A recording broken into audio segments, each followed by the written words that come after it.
讲到军事方面的相关，包括我们不希望看到的擦枪走火的冲突哈，其实如果大家还有印象的话呢，这个川普2.0以来啊，跟中国大陆国家主席习近平已经进行了3次的通话。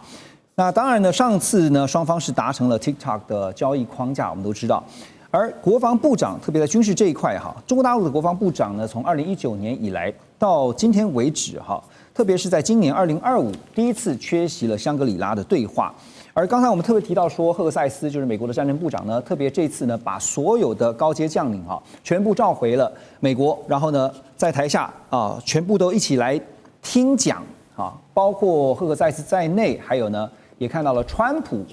他亲自到场。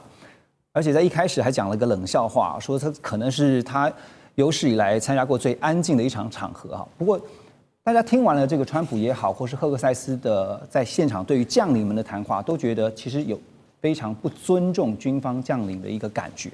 因为有一句话就说，如果大家觉得不满意我现在带的做法呢，大家可以自请离职，不开心你就走人。好，结果呢就有第一个提出要退役的将领了。来，我们来看，就是呢，现任空军全球打击司令部的司令，他叫做布希耶哈4星上将 Thomas Basir， 他宣布退休。这个就是他在社群上面啊，他所公布的哈，特别看4星上将哈。然后呢，他就说呢，他要来申请离职，就是这一位，好，这一位他就说呢，他要离职。那是啊，我先请教一下。把这些星星们全部召回啊，精神喊话，到底目的何在？基本上就要整顿军纪嘛，然后数位，然后把这个以后军方要扮演的角色的重点讲清楚。整顿军纪 Hexas 讲清楚啊，你们都太肥胖了。然后你们这些过去凭借种族、凭借性别哈那些性劲、侥幸身上的身上这些将官呢，以后都不太可能了。那还有你们要这个要做这个各种的这种标准的训练，这些都是像 Hex 讲清楚。然后升迁将来要靠什么？升迁将来要靠所谓的你的攻击，而不能靠所谓的什么觉醒运动的那些标准了。所以他是要整顿经济是非常清楚，当然也要肃威啦。他表示他对他这个想法是非常决绝的。因为 Hexas 讲话，事实上的话，最一开始的时候，大概还有几个稿，后来全部是这个没有稿的啊。这个等于说即席演讲，可见这些观念，不是他幕僚拟的，是他深植他个人的脑海里面，他就要这样来整队军队。我想请教一下，如果这样子对军事将领讲话，我认为他有考量，就是说，第一个，他要大家臣服于赫克塞斯跟川普，就这么简单。你不高兴离开嘛？不然离开命令就这样。对，你不高兴离开的话，就变成造成一个人事的流动。他离开了4星上将，多了4星上将，这个时候就是川普和赫克塞斯任用人的筹码就出来了。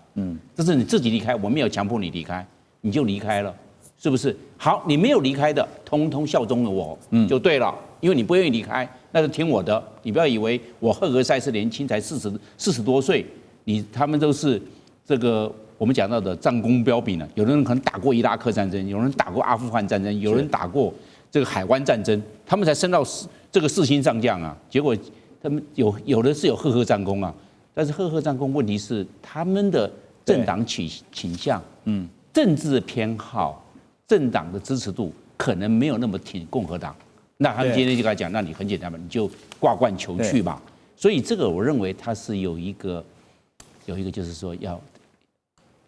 站边选边的意思，有点政治正确，政治不正确，那你就离开。所以拉回到我们刚刚有点这个样子，说如果真的在西太平洋发生了美中之间的这个军事冲突哈，当然这个军事之前必须要先透过外交途径来解决啊。大使，他们到时候如果真的是发生了严重的军事冲突的话，可能会用什么样的外交机制来先处理呢？其实他们这个外交机制是算蛮绵密的哈。那军事之间的对话也都还维持非常绵密，它有既有的管道。就是说，美国有时候会说，我打电话你们都不接，可是问题就变成就是说，不接也是一种态度啊，至少可以通嘛，通到他要接的话，对，但是他就会接，他不通就不通，因为事实上的话，美国的国防部长跟中国大陆国防部长，美国的参谋总长联席会议主席跟中国大陆这个中央军委会的副参谋长之间都有热线的，哎，你像米利，我们讲这个川普1.0的米利，对，这个川普那时候美国政局不稳的米利连打2个电话给李作成嘛，好像是，然后跟他讲说，哎，你们不要担心，我们不会主动对你们攻击，所以他要通话的时候都会通。那后来美国就是说，因为美中关系有一些这个怎么讲呢？有一些中间发现问题的时候，中国大陆就把这个管道切断。但是这个是在这个华府跟北京之间，两军中国大陆跟美国之间两军之间还有所谓的这个地区军长的联系的机制是，哎，当然这个机制有的时候是就是说我们定期开会，双方人坐下来讨论。那他当然也有联络的机制，你要开会，你当然有联络的机制了。那另外2国元首之间也有通电话的机制啊。对，其实热线是必要的，不管是政治的或者是军事的，特别讲到军中的热线就是说，通热线避免误判。那现在呢，《华尔街日报》也指出说，刚刚特别提到说，在西太平洋这边很担心的是美中万一产生了严重的军事冲突，所以在海面上在海面下，其实现在看到在海军这部分呢，美国已经把大约60%的潜艇力量部署在印太地区，这是《华尔街日报》特别的报道。而且呢，放的位置呢，主要是在关岛、珍珠港还有美国西海岸是不是也在预做一些防御？那解放军呢，因为建立起非常强大的反介入还有区域拒止的能力透过飞弹，那所以呢，现在呢，想要进入到中国大陆距离2000公里的这样的一个范围，最可靠的选项被认为是美国核潜艇，所以邱老师觉得，美国正在规划什么样的一个水下作战的剧本呢？基本上美国在印太这个方向一直都是它核潜艇，不管是攻击型还是战略核潜艇，一个很重要的活动的区域。我们不能讲部署区域，就是它是一个很重要的活动区域。那我们知道，潜艇跟一般的水面舰艇最大的不一样，就是潜艇它可以利用海水天然的掩护的能力，所以它可以比其他的舰艇可以更安全的，然后更接近他想要探测或他想要观察，或甚至他想要攻击的目标。那美国的水下潜艇的力量其实一直持续在抵近对中国大陆沿岸，不管是港口还是主要的航道。然后我们知道潜艇，尤其核潜艇，它可以在一定的区域底下，它静止在那边很长一段时间。那这个是收集或者是侦测或者是探测，在解放军重要舰艇出海重要航道上面收集声纹，或者是收集解放军的活动，然后去判别它的活动周期，这是情报上非常重要的。那就去年还是前年吧，在南海地区，美国不是有一艘海狼级去撞到海底凸出来的？是。那我们就可以想见，这是已经出事的部分。但其实平常，解放军在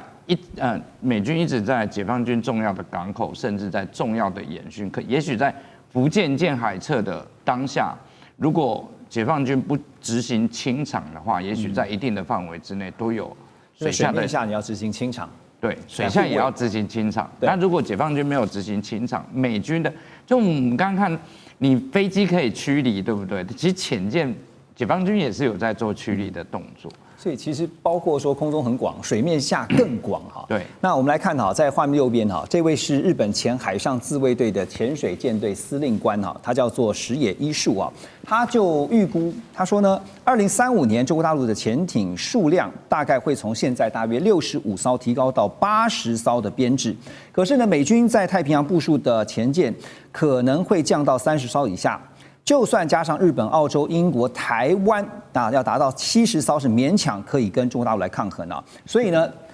整个战略呢，核潜舰就是美方的核潜舰是负责战略核核组临近中国大陆的本土，甚至必要的时候呢，会对中国大陆本土来进行打击。将军怎么看？这个核子动力，原则上核子动力攻击潜舰，核子动力，美国有18艘的核子动力飞弹潜舰，那这个不能说是核打击的，那其他的全部是攻击潜舰。攻击潜舰，美国总共目前是49艘，那49艘要加上英国跟澳大利亚，我认为英国太远了，你要绕来绕去将近航程2万公里，是不是要陪一艘，旁边一定要有一艘潜艇救难舰跟潜艇补给舰，所以还是要很容易抓到它。对，它有一艘潜艇补给舰在旁边航行，大概在它的半径是500公里之内，有事情随时都要有一些亿元。那澳大利亚距离这边8000公里，也要有时候潜艇补给舰跟潜艇救难舰，很容易被掌握目标。所以我认为这两个要暂时排除，太远了。另外一个潜舰属于战略打击部队，它是很隐秘，所以上要连通管制、统一指挥是很困难的。因为为什么？它不要泄密。那是我们就要看美国了。那美国这49艘，60%放在，也就是30艘放在我们叫第一岛链跟第二岛链，还有就是东太平洋。对，就是我们讲的夏威夷跟它的圣地亚哥，还有加州的母港，大概是这样。那真正能放在这边的，顶多20艘攻击潜舰。那加上目前日本24艘，你包含新潮级加上苍龙级，还有大金级，金鱼的金，大金级。总共日本目前的潜舰总共加起来应该是24艘，这20艘里面包含2艘的训练舰，对，就是潜舰训练舰，所以加起来大概就保持40艘。所以现在在谈的是说一个潜舰的数量不足的问题啊。所以这个石野一树这位前司令官他特别点到，就算我们大家都加起来，还是不如中国大陆的数量来得多。所以蔡老师啊，现在日本海上自卫队的潜舰啊，未来在刚刚提到，万一真的在